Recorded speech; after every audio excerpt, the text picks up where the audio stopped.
everybody, and welcome to Nerd to the Third Power, your one-stop shop for all things nerdy and awesome. Dr. Gonzo is off this week, I don't know, studying for his finals, that's important or something, and he has mistakenly entrusted the running of the show to me.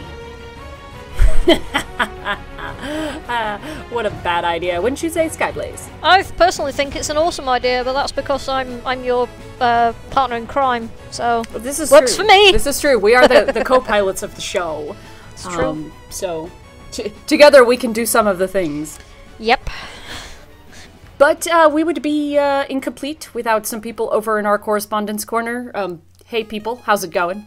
Oh man, we're just people now. She doesn't even know our names. Don't worry, I'll always remember your name, Steven. Thanks, Joseph.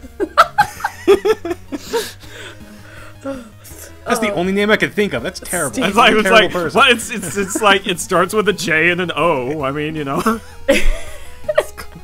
I went the extra mile. I replaced all the letters. Evidently we're doing okay, to answer your question. This is gonna be a long show. Yep. Well, we do have a pretty awesome show planned. Later we're going to be talking about the new series Gotham. But first, we have to start the show with Ask a Geek. We have a question for everybody from John. For all the Frozen fans, what do you think of Elsa's appearance in Once Upon a Time? Does anybody else watch Once Upon a Time but me? No, believe it or not, even though I think I gave you crap for a while because I like reading fables, I started watching Once Upon a Time, and then I realized I was like almost 3 seasons in going, I think I'm enjoying the show now. Damn it. Yes, you've been converted to a oncer. But I'm not as thrilled with the Frozen characters coming in. I was a bit sort of, I guess, disappointed because it really felt like we're gonna milk this cow for all it's worth, and I feel like the characters stick out compared to all the other. It does. You know what it feels like? It feels like this is a Disney crossover. Like Once Upon a Time is crossing over with Disney because they're all in the same costumes that they were in the film. Mm-hmm. And while the other characters, while kind of Disney-ish, they at least put a lot of effort into making the Enchanted Forest be it sort of its own, and all those characters be sort of their own, and not be a blatant copy of what was happening under Disney. And now it's like, hi, we're Disney characters. You don't fit here. That's just me. I mean, it's only a couple of episodes in, so it might change. I haven't really seen much of Once Upon a Time. My niece has been watching it on Netflix really religiously lately, and I'm just like, I'll get around to it at some point, but I gotta start from the beginning. But I kind of face-palmed at the announcement for much the same reason that Brian did. Even the trailer, I'm like, wow, they are really, really pushing for that marketing tie-in here. But Disney's doing that a lot with Frozen lately. They just closed an old attraction at Epcot in the Norway section that was called, I believe, Into the Maelstrom or just Maelstrom, which was like a boat ride, and there were trolls, and there was a water drop, and then you got off and watched an educational film about Norway that everyone always skipped and walked out of. But, well, because they had to go find the beer place, because that's the only reason you really go to Epcot. Epcot is the booziest Disney park. But, yeah, they closed it and they're replacing it with a Frozen ride because Disney has to have Frozen everywhere in all the things, whether it makes sense or not. And, I don't know. It kind of bugs me. Kind of makes sense to have Frozen in Norway, though. Well, yeah, I will grant you that, but, I don't know. I kind of liked when Epcot was, weird and educational and not everything had to be a property tie-in and or, a thrill ride, you know? I'm just being grumpy and I want these kids to get off my lawn. There's rumors flying around that Frozen's going to be a level in the next Kingdom Hearts game. I would be shocked if it weren't. Yeah, frankly, I can see this stuff as kind of like them milking the cow a lot, but considering just how successful Frozen is and how relatively poorly Disney non-Pixar cartoons have been doing in the past 10 years or so, they would be stupid not to capitalize on it. This is true. Yeah, I kind of feel the same way. It's sort of oversaturated and we're all kind of getting tired of it, but can you really blame them? Because if I had something that was going to make me that much money, I would make all of the money. I guess what you're all saying is that while it can be a little bit annoying, you can see why Disney doesn't want to let it go. Slow fucking clap. Or you go straight to the fucking pain club. Either way. I'm used to it. I'm kind of in the same boat where, like, I was really reluctant with the adding Frozen characters to once, just because it was already so oversaturated, and I kind of felt like they had a nice rounded off story, and what else were you gonna do with it? And then, you know, they do kind of just stick out in kind of a weird way, and it feels sort of forced. But I am still kind of enjoying it, so I guess I really can't complain. I think they're very good adaptations of the characters. So we have a question from Jennifer. With Korra coming to an end, do you think there should be a third series in the Avatar verse, or do you think all the stories have been told? If yes, what would you like it to be about? I would watch a whole series about Avatar 1. I would watch a whole series about pretty much any of the previous Avatars. Avatar Kyoshi, holy shit. That would be a great series. She's such a vamp. Avatar Kyoshi would win. It would be amazing. I would love more if they could do it well. As long as there are no more fucking love triangles. The reason I stopped watching was because of that fucking endless love triangle. Yes. So if you took what you have going into the third book of Korra, and subsequently the fourth, because I've only seen 2 episodes and it's amazing. If you took that and made it about any other Avatar, you would have phenomenal show after phenomenal show. You could do this endlessly because the cycle of Avatars is so long. You could do it forever if you really wanted. You probably shouldn't, but I would love to watch it. The way that it's been set out is actually pretty clever insofar as you can run out of stories to tell with a certain set of characters. It's very difficult to run out of stories to tell from an entire world. Right, so I would love to see a show about the older gang, but I don't have to see that because you have a million other avatars for me to work with. It'd be awesome. Mm-hmm. Not to mention the future avatars. I mean, you could go forward a little bit further. You could be like Cyberpunk Avatar or whatever. Oh, that would be so cool. Really weird, but really cool. I'd watch it. I don't know how it would work. I'd want to write this now, you bastard! You bastard! Brian, did you have any, No, your answer made perfect sense. They have, like Skyblaze says, they have a really good setup where you can keep running in the world, not necessarily running with the characters, and keep it lively. Maybe a little bit of break after Korra, because Korra had a really rough start before it got really good. Honestly, you could just throw, like, a season per interesting avatar that you want to write about, and that would almost be okay. We don't need to see extensive details. We want, like, wide, sweeping information. Jennifer also has another question for Brian. What do you think of the proposed Power Rangers reboot? Oh boy, where to begin sort of with this? See here, I don't really know all the information behind it other than they say they're going to do it, but they're going to do it as a movie because that's what we do. So if it's just a movie, if they're just rebooting Power Rangers as, say, like a movie, that's okay because the first Power Ranger movie was technically non-canon to the TV shows. So you can keep making the TV shows and keep sort of trying it out with the movie itself. I don't know how good it will be. I can't see into the future. I wish I could. But there's things I sort of want from it. Is that I want, to be colorful suits, fight monsters, and then when they pose, explosions happen behind them, and no one ever questions it. like that's sort of my three. Or giant monster fights is like the fourth criteria of that as well. If you could sort of hit those, it'd be okay. And hopefully you'll have a good story behind it. Yeah, it's Power Rangers, so it's 50-50 at this point. Now, I mean, do we know 100% sure that it is a reboot? No. Because I've been following the movie news about it, and I know there's already talk of a Tommy cameo. You see, I have absolutely no clue if it's actually going to be a reboot, a continuation. Because remember, that like the Sentai series have been around for, 35 years, going on 40? Forever. Yeah, forever. Longer than I've been alive. Like...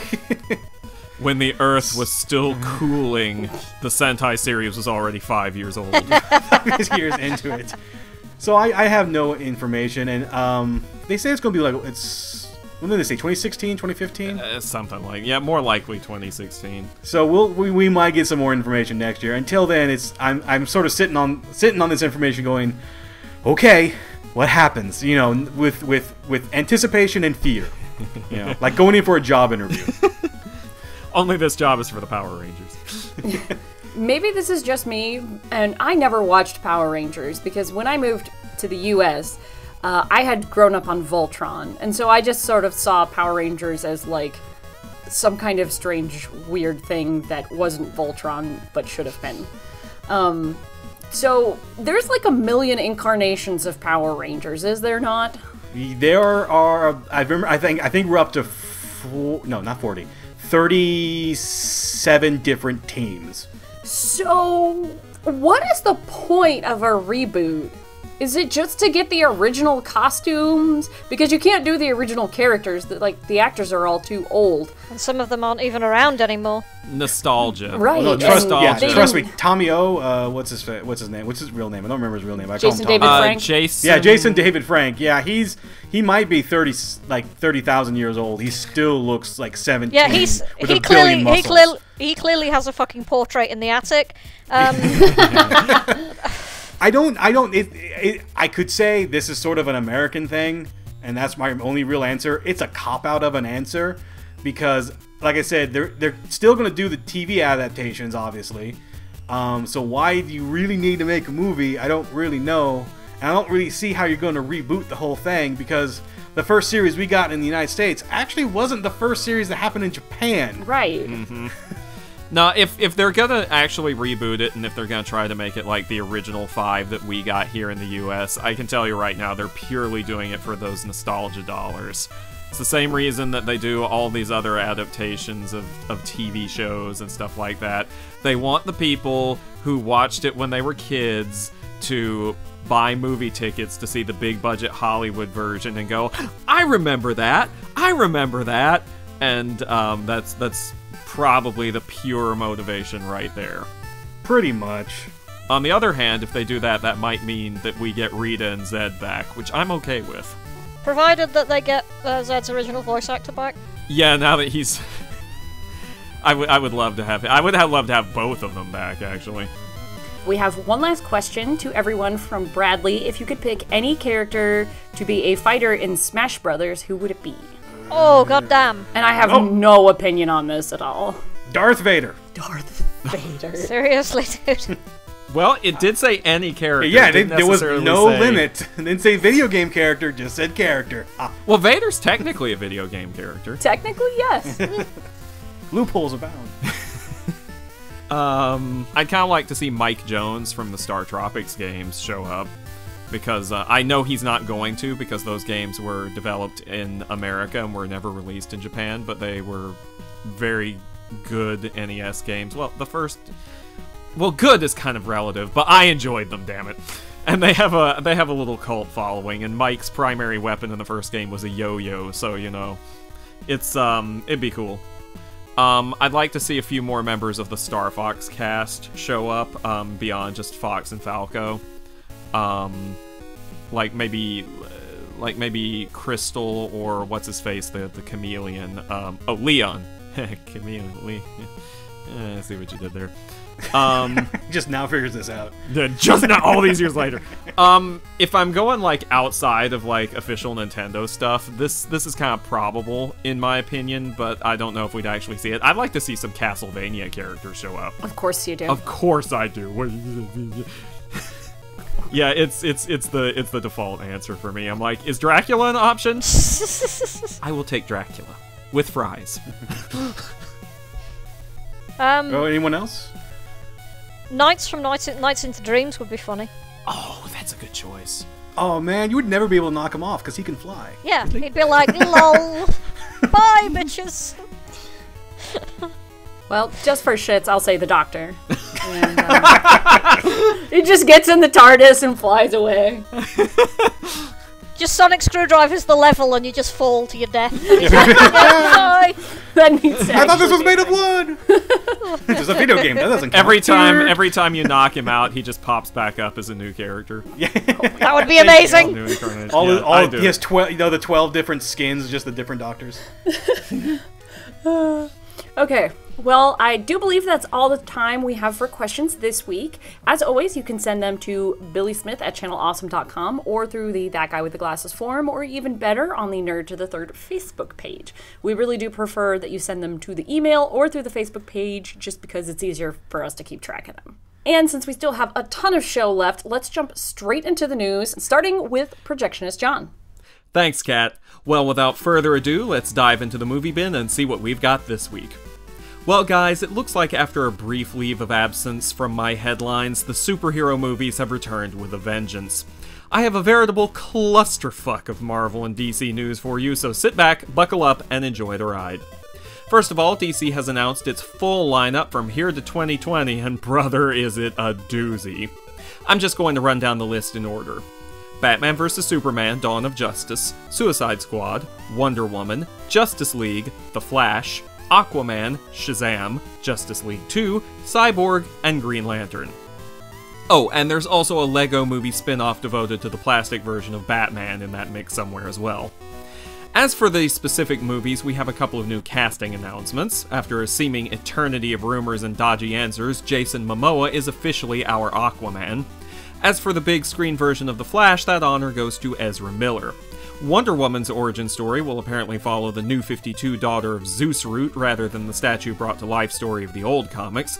The villain of the first Justice League will be Brainiac, while Darkseid will menace the Earth in the second. And the Suicide Squad lineup will be composed of Blockbuster, Multiplex, Jakuli, Mindboggler, Harkness, aka Captain Boomerang, Vixen, and Deadshot, breaking my heart completely with its lack of Harley Quinn. So, damn. That's DC's game plan. Not to be outdone, Marvel has decided to drop its own bombshell. Despite only being contractually obligated for 2 more film appearances, Robert Downey Jr. and Marvel Studios have worked out a way for Tony Stark to appear in Captain America 3. So, why is that a big deal? Well, I'll tell you why that's a big deal. Apparently, his appearance is specifically to set up the Marvel Cinematic Universe adaptation of one of the bigger conflicts to ever hit the comics. The best-selling, and controversial, Civil War storyline, which pits hero against hero as the government seeks to force superheroes to register and make their secret identities public. Some, like Tony Stark, embrace this idea. Others, like Captain America, are not so keen on it, leading to the possibility that Cap and Iron Man might actually come to blows in Avengers 3. Of course, there was another major plot point in the Civil War comics. Spider-Man unmasking on live TV and revealing himself as Peter Parker to the world. Of course, Spidey is currently over at Sony, but lately rumors have revived about Marvel and Sony negotiating a plan to have him come over and play with the Avengers.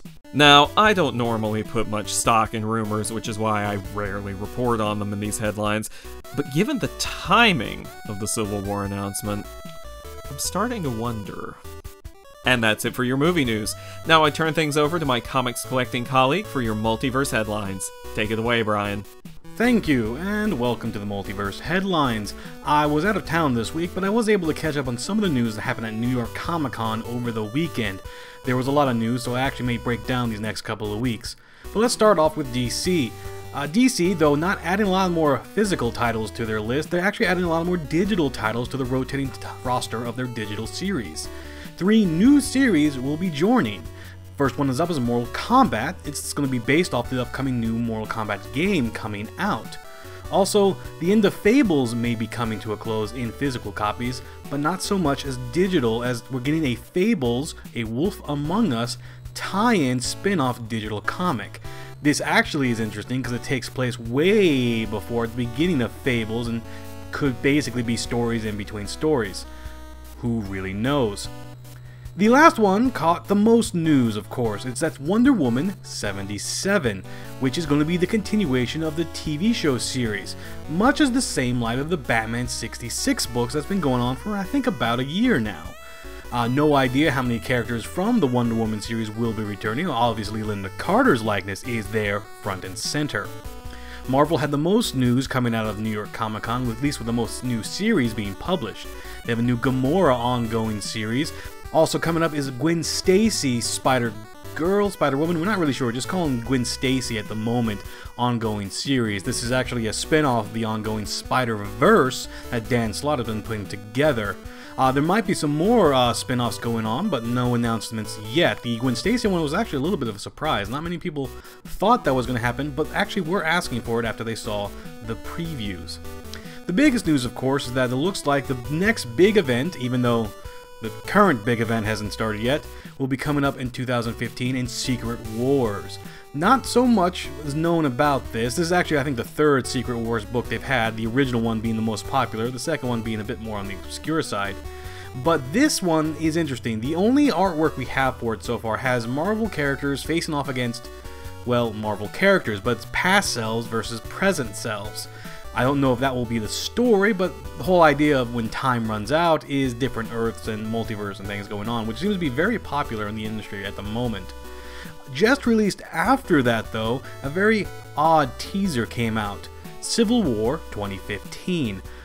We don't really know much about this. The artwork suggests this is actually probably a revisit of the Civil War series that was written by Mark Millar. We don't know that for a fact. There's been no writers, no other art that's been released. With news and rumors going around that the Civil War series itself, or at least the concept, might be hitting the Marvel Cinematic Universe, it could just be this is a reprint of the original series in possibly massive deluxe hardcover. I don't know that for an absolute fact, and I could be wrong. That happens a lot on my headlines, unfortunately. Well, like I said, that's all I really have for this week. I'm going to get some more headlines in next week for New York Comic Con, whatever may be showing up as well. Funimation announced 2 delays for home video release. Ghost in the Shell Arise Borders 1 and 2 has been delayed from October 21st to the 28th, and A Certain Magical Index 2 Part 1 has been moved from October 14th, that's this week, to the 28th. Both delays are cited to technical difficulties with final production, though it hasn't been stated if the two matters are actually directly related.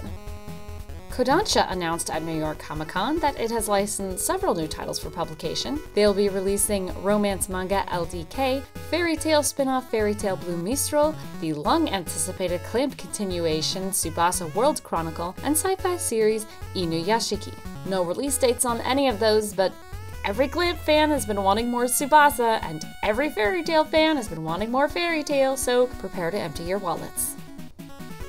Japanese studio Sunrise announced at New York Comic Con that it is partnering with American distributor Right Stuf to release the Gundam franchise in the US. They'll be releasing the very first Mobile Suit Gundam series and Turn A Gundam sometime next spring. MS Gundam was released by Bandai Entertainment in 2001. Turn A Gundam has never been released in the US at all. Right Stuf also announced that they plan to release MS Gundam ZZ, and Sunrise has also stated that they'll be releasing the Gundam The Origin OVA and the Gundam Reconquista in G series, though they didn't exactly specify that they'll be releasing them through Right Stuf.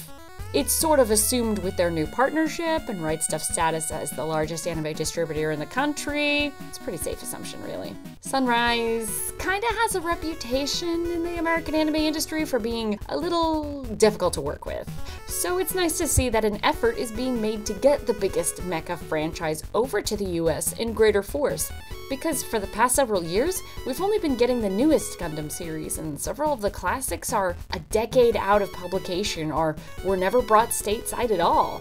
Yet Gundam model kits remain insanely popular and are found all over conventions, which I think is just more proof that the market for Gundam is there. It always has been, but anime companies haven't really been doing much to tap into that audience. They haven't really been doing much to tap into any classics outside of discotheque media. So anyway, for the first time in around a decade, it's good to be a Gundam fan. And that's all I've got going on in the anime and manga world. And that's all the news we have for today. We're going to take a quick musical break, and when we come back, Gotham. Is it the TV adaptation we deserve? Stay tuned, we have a lot of fun stuff planned. Oh, where won't you take me up into the sky so I can find a better life?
much more than I have these days.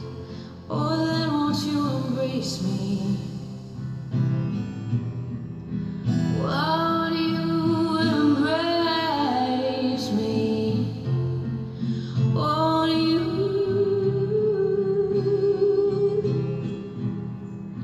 Won't you embrace me?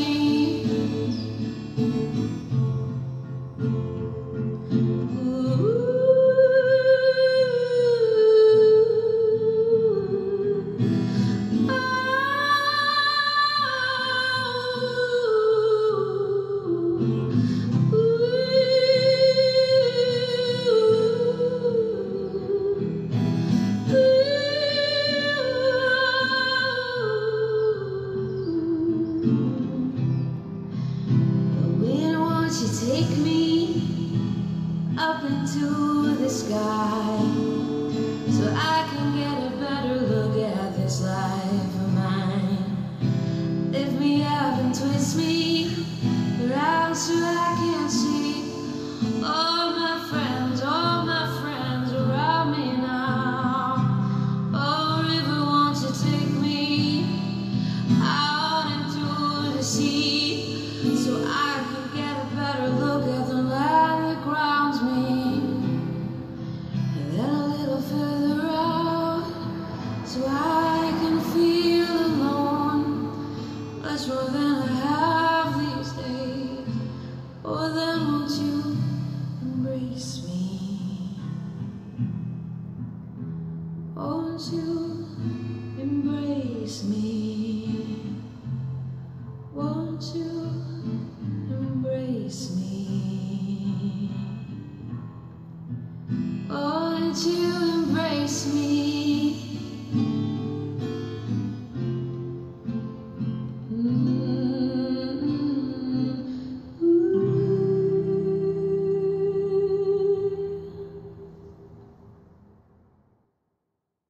And we're back. Today, we're talking Gotham, Fox's new series detailing life in Gotham. But before there was Batman, which may or may not be interesting. Brian, why don't you tell us a little bit about the plot? So the plot of Gotham is pretty much kind of short end of what you said. The show itself basically starts with the Thomas and Martha Wayne's murder. That is the big thing. They waste very little time killing off his parents.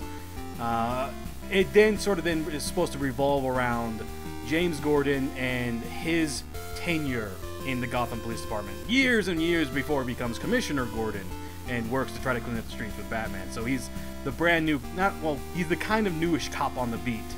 Bright-eyed and bushy-tailed and straight-laced and all sorts of goodness. In Gotham, which is a terrible, terrible, terrible city to be straight-laced and a goody two-shoes. Poor guy. So the idea is sort of the adventure of, at least what I could see from at least the first 3 episodes of the first season, is that what we're seeing is Gotham in the underworld. You're really start following around James Gordon and Harvey Bullock, his partner, as they go around finding out crimes of the week situation. Who's the big bad guy of the week? The big bad guy either being somewhere along the lines of maybe a mob boss or someone completely weird. And actually, I take it back. The last two episodes have been just really weird people, which I kind of will talk about a little bit later into the show. But the other side of the coin is the side of the coin I think a lot of people are a bit more concerned with, is that even though this is a show without Batman, you still got yourself a Bruce Wayne. True, Bruce Wayne is like 12. But he will apparently show up every so often, and they will beat you over the head with, hey, by the way, this is Batman. Yeah, I know he's a kid, but eventually, he's Batman. It's like, okay. You should be interested in him, because he's Batman. One day. Yes, that's fine and all, but over here's where the show is going to take place. Right? Okay, we're back to James Gordon, Harvey Bullock. And then you have other things where other characters of the Batman mythos are showing up as their younger selves. The bigger one that's been showing up has been Penguin. He has taken a much bigger role in this series than I ever thought he was going to take. And so you're going to see what he's been up to in his sort of... honestly, this show should be called The Rise of Penguin. Honestly, yes. because his character arc started in the pilot and has been continuing on, and it's been very, very interesting. At least to me, anyway, because I'm like, oh wow, here's the Penguin. Because the Penguin usually was just when you see Penguin, he always had he hated the Waynes for reasons because their families hate each other. But he's always been, unless you count Tim Burton's version, but in the comics, he's like, yes, I'm a crime boss, yay. It's like, okay, how did you become? Because you're kind of a kooky person. Like, who did you convince to follow you? So I kind of like the idea with his storyline. It's like, okay, we got to see how he built himself into the mob scene. Almost getting killed out of the mob scene because he tried to build himself into the mob scene. Welcome to the mob. It feels less like a Batman and more like an origin story for all of the supervillains. It is a little bit of that, and it's the best way to describe this show, to me, is that it's like Smallville, but sooner. Because Smallville was Superman before he was Superman, but he was still running around with powers and learning about it. Here, you don't have any of that. The Bruce Wayne, even though he's there, just sits around in his home, and Alfred kind of yells at him every so often. So we need to talk about that later too, because that is such a weird Alfred. Yeah, so it's the show about really the show. When I originally heard of it, it was going to be basically Jim Gordon and the cops versus the supervillains, or Jim Gordon and the cops versus the mob, which in itself is an all right sort of premise for a story. Gotham Central was one of the main stories it was Gotham PD versus supervillains or versus the mob. But they really like to push the idea of James Gordon, even being the main character, and his being the good way of putting it, like the only good, like legit only good guy in the whole city, and him trying to fight that sort of stigma and try to keep that going, and then Harvey Bullock being fucking amazing. I mean, a terrible, terrible person, but amazing terrible character. Person, but fucking amazing. They nailed him to a T. Okay, I have to ask a little bit about that, because I have some familiarity with the comics a little bit here and there, and mostly I just kind of, like, when I get curious about something, I'll hop on Wikipedia and just absorb it like a sponge. But, I'm primarily familiar with Harvey Bullock from Batman the Animated Series.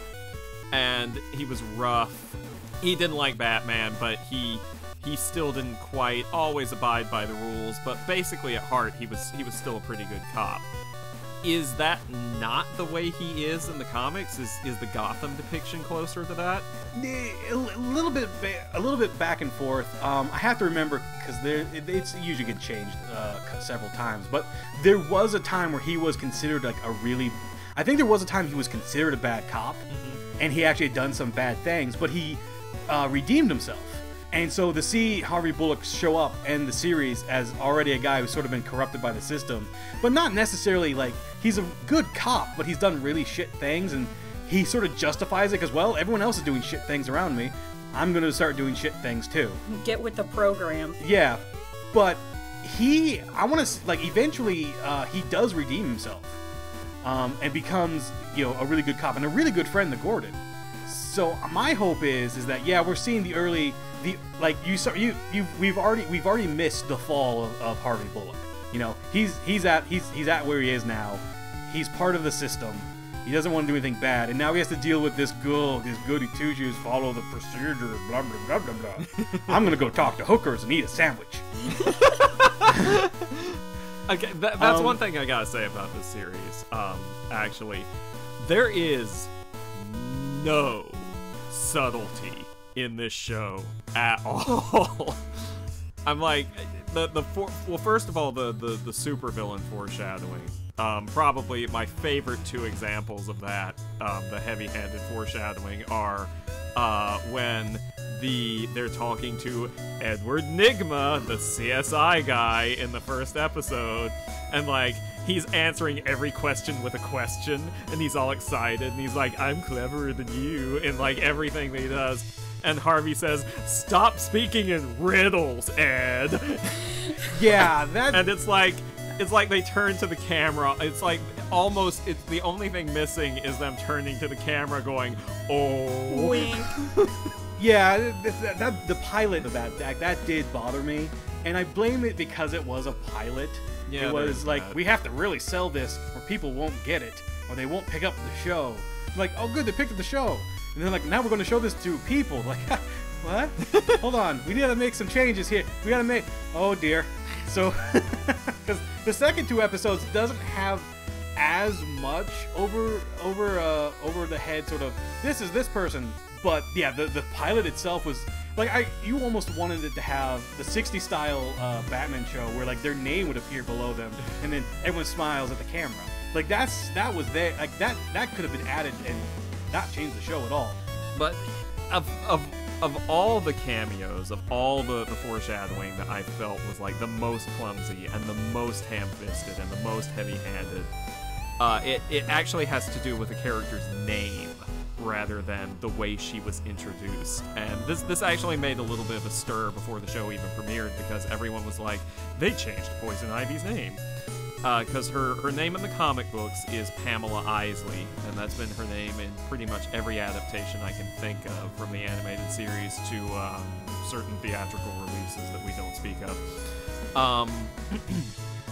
But I guess they thought that was just a little too subtle for the crowd that's watching Gotham, so they decided to change her name to Ivy Pepper.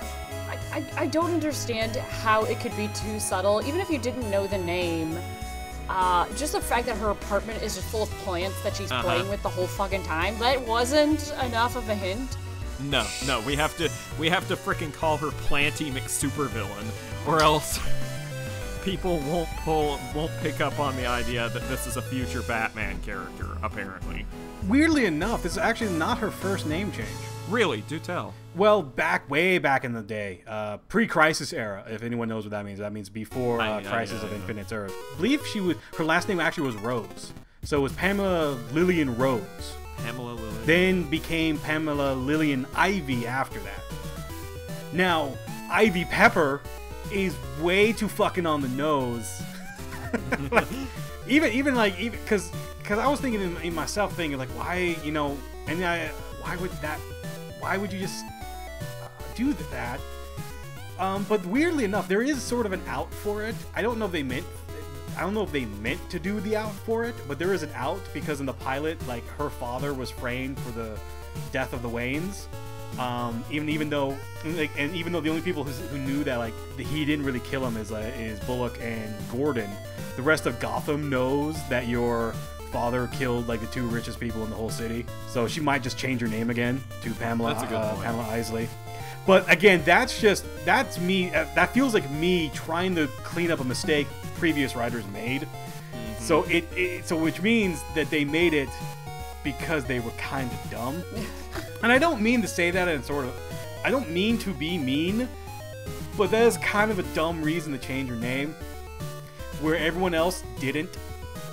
Right. Yeah, it's again with me, it's the problem with the series for me is again the lack of subtlety. I mean, in the 3rd episode, we have a cop taking his award for years of service to the city and using it to beat a confession out of a criminal.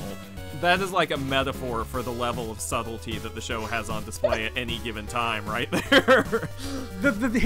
What's funny about it for me though is that sort of over the topness I enjoyed better than the blatant nod and wink sledgehammer to the face of the characters, because I like the idea that Gotham is so terrible, like everything is just awful to the point where it's almost ridiculous that how awful it is.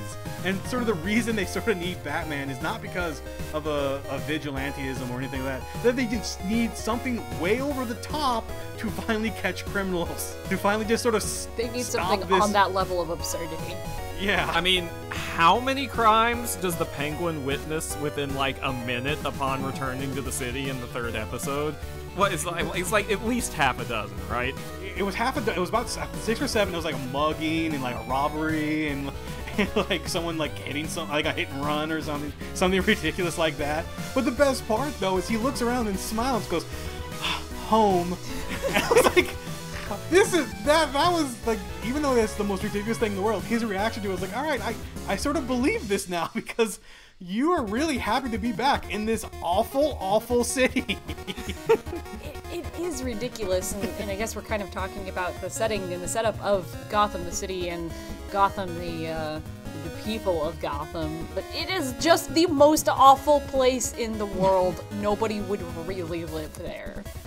It's making me think of that one episode of Batman, The Brave and the Bold, where Aquaman is taking his family on vacation in like this RV, and he keeps fighting crime along the way, even though his wife didn't want him to. And he goes to Gotham, and they're just as soon as they get from any of the other cities to Gotham, it's just instant trash heap. It's like, it's horrible. Everything is dirty and dingy, and he's just like, roll up the windows, kids.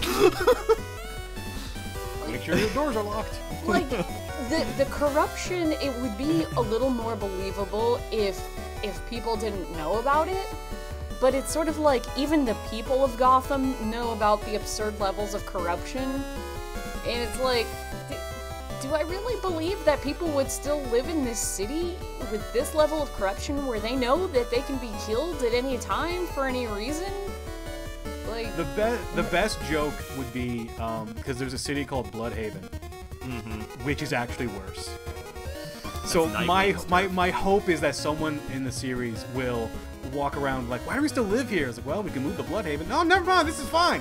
I'll take this. I was only mugged 3 times this week. It's better than being stabbed. Stabbed in the eye with pencils. That happens? Oh yeah. It's an epidemic. Really? Oh my god. It's a very specific epidemic. I know. Anyway, it's a new villain, the Sharpener. Let's go in here and have dinner in one of the mini Marvel restaurants. Okay. Like, seriously, it's such a, like, I don't know, because I don't know if the comics are quite this level of corruption, or if Batman has quelled some of the corruption, and that's why it's just so awful, but it really is just so awful. It sort of almost kind of drags the show down, because you have one decent human being in the whole of Gotham, and you feel like this guy is never going to win. Well, it's weird, because the show has 2 wildly disparate moods going on. It's like, it's kind of like a hybrid between noir and camp is really what's going on here, because on the one hand, it's all gritty and dark and I don't want to say nihilistic, because there's still a little ray of hope, but it borders on that at times, because the city is just so bad. But on the other hand, it's so wacky and so ridiculous. Like, we have a vigilante murdering people with weather balloons, and we have that weird little couple that was kidnapping children for the doll maker of all people. I was surprised to hear him name dropped in this episode. Yeah. And we've got Selena, who acts like a cat and insists on being nicknamed a cat, running around. And it's like, oh, she's a streetwise pickpocketing urchin, and oh, she literally just scratched that guy's eyes out. Yeah, it's this weird balance of it takes itself way too seriously, while at the same time being too ridiculous to actually take itself seriously. Let's talk about some characters and start with Jim Gordon. Does anybody else kind of feel like they just sort of said, okay, we need to make Gotham about something. Okay, well, we'll just base it on Gordon. Everyone loves Gordon, right? Yeah, okay, cool. Rookie detective. Okay, good, solid stereotype. Oh, yeah, a little bit. Gordon really is best as commissioner because he actually has some power to do stuff. Actually, one of the best stories about Gordon, I think, is Batman Year One. Just because it was one of the earlier stories coming in, and he just like wrecks shit left and right. It's going like, oh, so you're gonna do this? Okay, I'm gonna hit you with a baseball bat. And you're a bad guy, I'm the good guy. And so they have, this James Gordon is very, I'm by the book, and I'm very, very straight-laced. It's kind of like, you're kind of boring. We need the badass Gordon. Where's the badass Gordon? Where, yeah, you're straight-laced, but you're not afraid to punch a guy. He just feels like, oh, a hot-blooded rookie cop who, likes to jump into the line of fire and do the right thing. It's such a stereotype for a lead character. It's like he's really, really bland and really, really non-threatening is my issue with him. Like, in the first episode, in the pilot, when he's chasing down Mario Pepper, the primary suspect in the Wayne killings, Pepper, like, fires at him, and he's like, stop or I'll shoot! And then he just keeps chasing him and never fires a shot at him the entire time. And it just... I don't know, I feel like I understand wanting him to be optimistic and hopeful and wanting him... So that they can beat that out of him. I like the idea that he is the good guy, but I feel kind of like they've mistaken good as a synonym for bland and non-threatening, and they're just gonna... They really are just gonna have the whole series just beat on him if they keep going down this particular route, and eventually it's just gonna get kind of exhausting to watch. Oh, until he snaps. I already feel like it's kind of exhausting to watch, just because I feel so bad for him. Like, I don't think that he's a particularly interesting main character, but I just feel miserable watching him because you see, like, this hopeless situation that he's in, and you can't fathom a way for him to bring any kind of actual justice to it. And I'm just watching it going,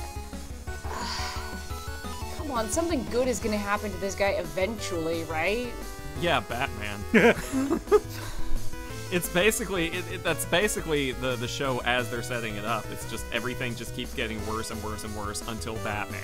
Right, but that you can't actually make a show out of that. Yeah, you have to have some good things happen to the main character because the show isn't going to be about Batman.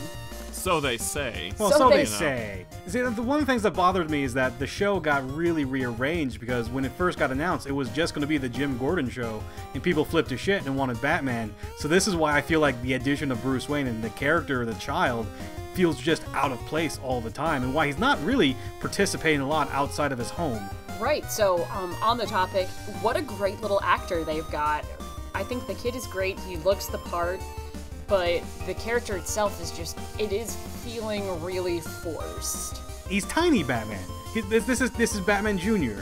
You know, yeah, he's not in cape and cowl, but he's already doing the mannerisms and the talking and the pushing and the forwards, and I'm gonna go on my roof for some reason because I gotta find the limit, and there's no limit, and then burn myself. And he's a very his scenes to me always seem very weird. Yeah, like, if this were a real kid, he would not act like that, it seems. It's the kid is, like, way too mature, even for Bruce Wayne. And on the flip side of that coin, let's talk about Alfred for a little bit. Oh my god. Okay. Sean Pertwee, ladies and gentlemen. The son of a doctor. Meanest Alfred incarnation I've ever seen. Yeah, he's okay. Like Alfred's got some history behind him too, as far as like combat and things like that go, as I recall correctly. Wasn't it eventually made part of Alfred's backstory that he was part of the British Secret Service or something like that? Yes, it's been British Secret Service, field medic, things like that. Yeah. So he's had history of military service in some way, shape, and or form. Right. They added, I think, the field medic part because they're like, well, obviously Bruce doesn't go to a doctor. Who treats him? His butler. How? He's a field medic? Okay, that's sure that works. That was before Leslie Tompkins, though, right? I think so, yeah. Okay. I'm kind of hoping we see her in the series eventually. I always liked her. But, no, yeah, this is a really strangely harsh Alfred. Especially considering the fact that, you know, Bruce has been through a severe trauma not too far ago, and he's just like, bloody stupid boy! Yeah, he's mean! He's like almost kind of bipolar, where 1 second he will be like, oh, Master, you know, not even Master Bruce or anything like that. He's just hugging the boy and looking sad, and then seconds later he's yelling at him and shaking him, and you're like, dude, this is not how people treat children. And let's not forget that he specifically, he says no psychiatrists, because that's what Bruce's father would have wanted after.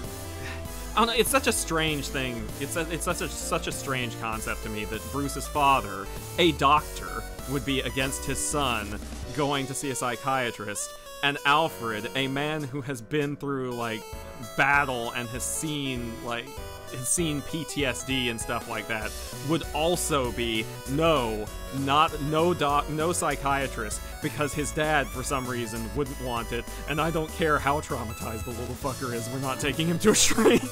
Even though I can he's do it myself. clearly not coping. Yeah, I can do it myself. Oh shit, he's on the roof again. It's one of those hard things, especially for the Batman character. Like, if he actually, as a child, went to go see a psychiatrist, he probably would never become Batman because he would have gotten over the trauma. Like, it's one of those just weird, and it's one of those just weird concepts. And it's a concept you probably, when Batman first sort of happened, you could kind of get away with it because medical science was different back when it was invented in the 40s and stuff like that. They just threw some leeches on him and he was fine.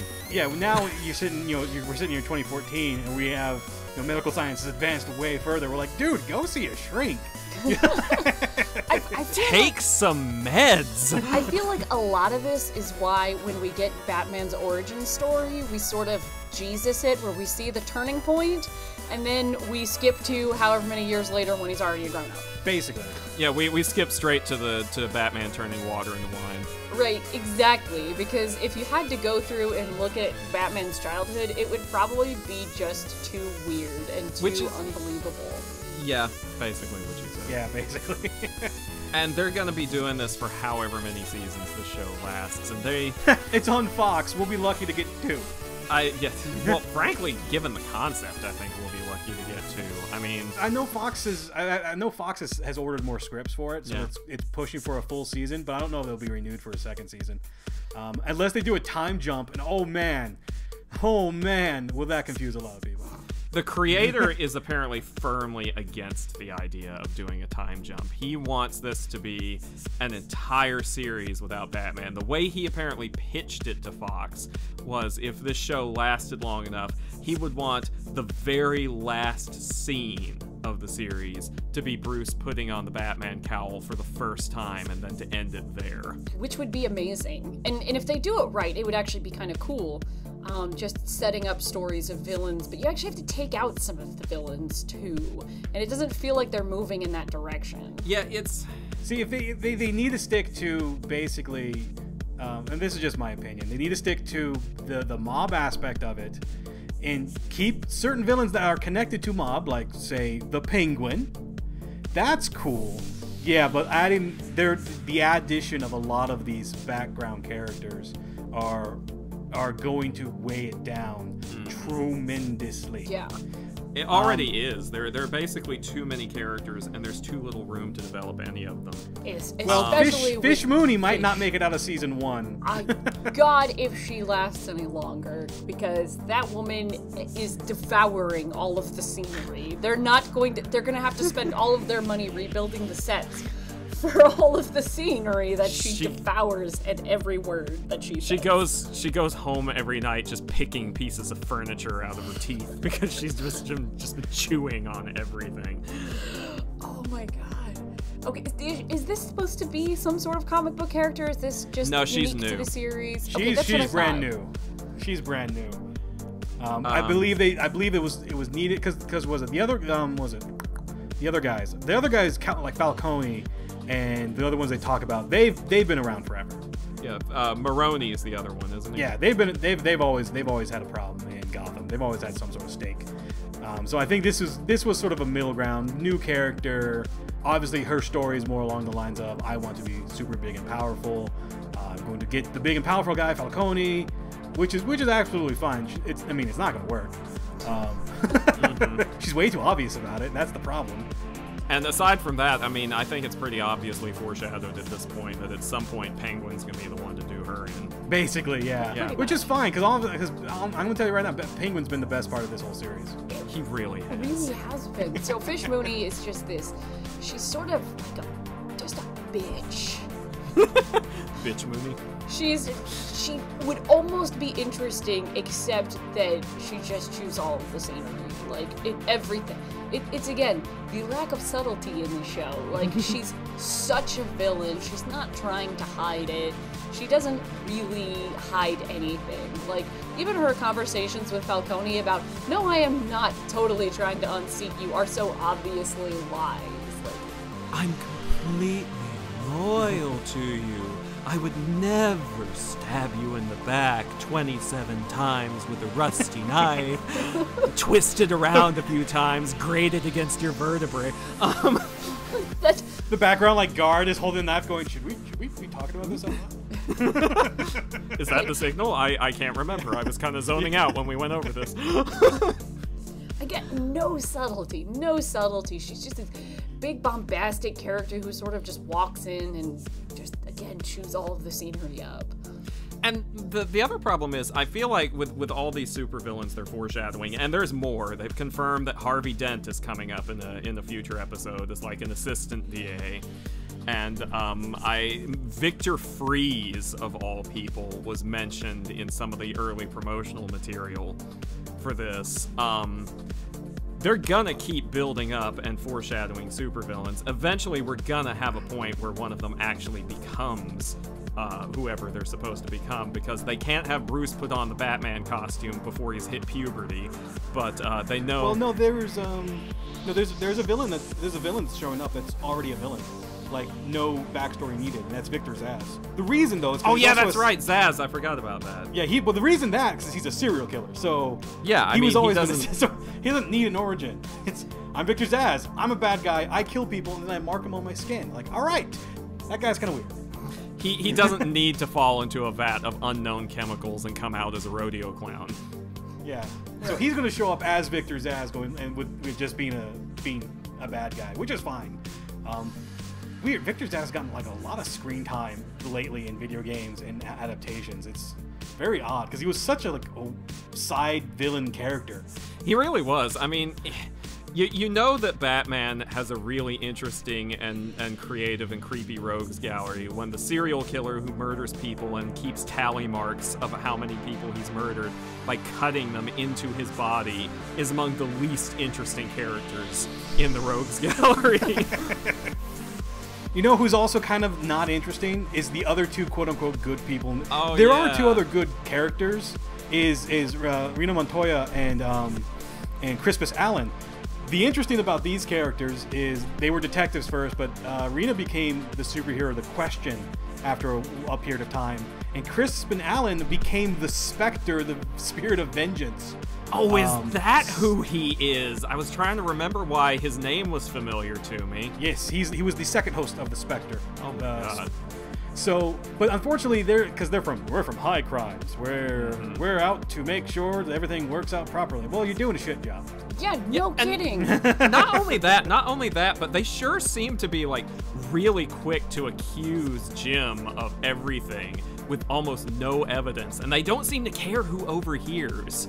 Like, is that really how you want to handle an investigation? Do you want to just walk up to your suspect based on hearsay that you've gotten from criminals and be like, you murdered that guy. We're gonna find out how. I'm going to tell you that we're investigating it so that you can busily hide any piece of evidence that might incriminate you, and we're coming for you. That's why they became different characters later in their careers. But, Montoya has an additional wrinkle to her character that is worth mentioning in connection to another character in this in the Batman mythos. We have Jim's fiance Barbara Keene, is it? Yes, Keene. Barbara Keene, yeah. The future mother of Batgirl, who is named after her. And a brand new development to her character is that apparently in Gotham, Renee Montoya is her ex. Well, Montoya is, in fact, a lesbian. That I know, but as far as I'm aware, Barbara Keene / Gordon has actually never been depicted as bisexual or anything other than heterosexual in any previous adaptation before. Or correct. potentially like a drug addict. That And whatever other dark secrets they've hinted at. See, that like, really okay, just seem unnecessary. That really annoys me because it's not like we can have a normal, psychologically well-adjusted character who just happened to have been in a same-sex relationship in the past.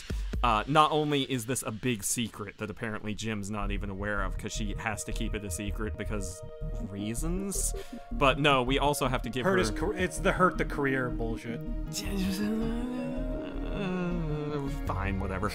But like, we also have to give her a history of like drug usage and all this other stuff. There can never be, like, on American TV, I feel like, a single well-adjusted bisexual or lesbian character. They always have to have problems.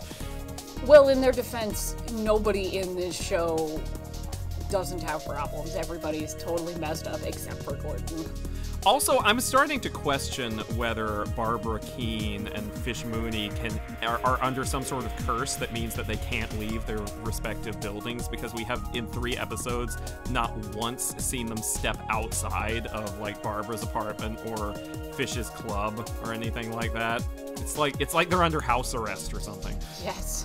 We've never seen either of them in the light of day. Are they vampires? Is that the plot twist? That's gonna be a weird plot twist. I think it's just because of budget reasons. I know. They don't want to build too many figured. sets because they all get chewed up.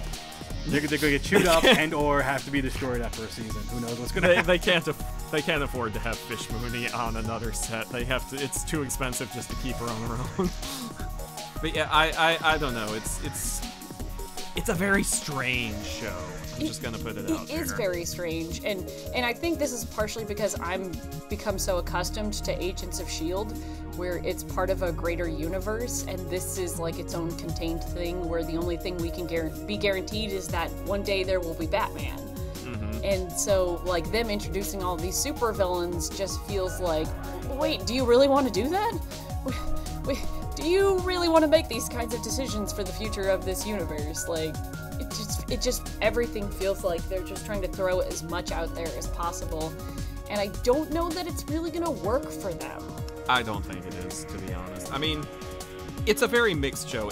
We've been talking a lot about its bad points, but it does have a few good points.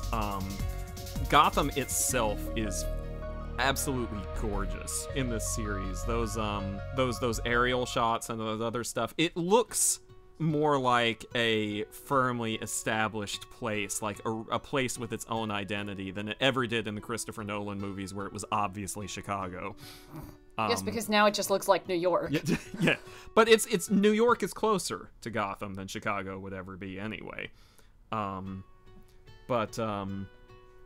mean, the city looks really gorgeous. I kind of like what they're going for with the kind of sort of ambiguous timeline, like how they're keeping it kind of weird and loose about where exactly in history this takes place, because everything kind of looks old-timey, like the buildings and the suits and even like the newspapers and cars and stuff a little bit, but they've got things like cell phones and computers, so it's obviously it's ambiguous, kind of like the same way that Batman the Animated Series was ambiguous with its timeline and its technology, and I like that aspect of it.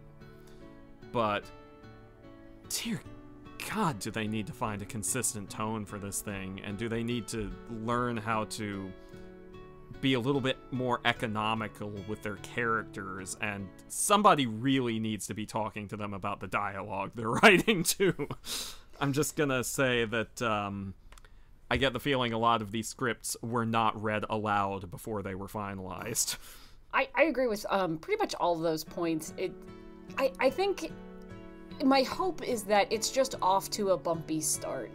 Like a lot of other shows that are sort of doing something different and new, I think, at least I hope that it's just sort of the rough start and they'll fall into their pace within, like 5 or 6 episodes. Because again, there's only been 3 episodes out, and it's really hard to judge what I hope will be a long series from such a short amount of time. I mean, they've ordered pretty much like basically a whole season, so yeah. I guess the only way for us to really know is to just wait and see.